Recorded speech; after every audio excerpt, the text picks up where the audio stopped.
Business Secretary Greg Clark, Justice Secretary David Gauke and Cabinet Office Minister David Lidington are believed to think a second vote is becoming increasingly likely.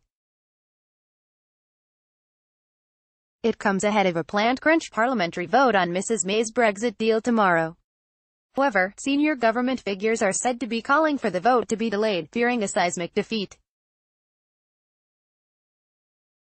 A government source told the Daily Telegraph, "If Parliament can't decide between this deal, no deal or no Brexit, letting the people decide might be the only way forward. We voted to leave in 2016. Now people could be given the choice of how we leave." Those who believe a second referendum is becoming more likely include Mr. Lidington, Mrs May's de facto deputy, and Pensions Secretary Amber Rudd, who recently announced she would back Remain in a second referendum, is also reported to be interested. Read more. Boris Johnson sets out new plan to save Brexit. We voted to leave in 2016.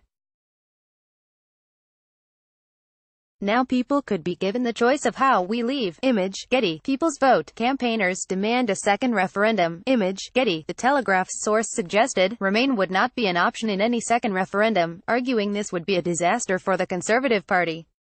He said, the Conservatives would be destroyed at the next general election if they brought about a referendum that ended up with Britain staying in the EU. You can legitimately argue that Remain doesn't need to be on the ballot paper because that issue has already been settled. It is unclear whether any second referendum which didn't include Remain as an option could pass the House of Commons.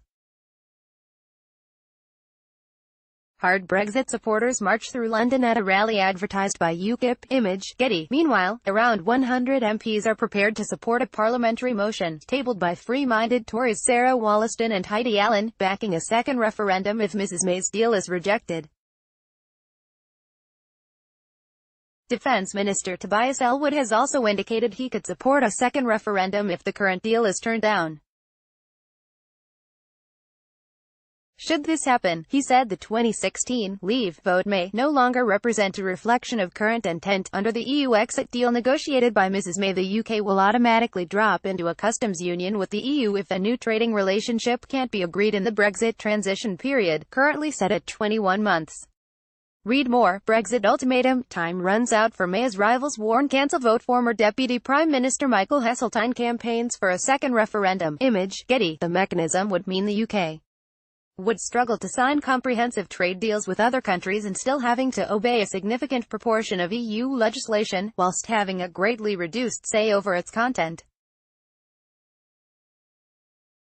It is unclear whether tomorrow's key vote will go ahead, with government defeat appearing highly likely. Dozens of Conservative backbenchers and the Tories' DUP allies have vowed to join Labour in voting down the deal. Last week, Chief Whip Julian Smith told ministers the government would lose the vote if it takes place tomorrow.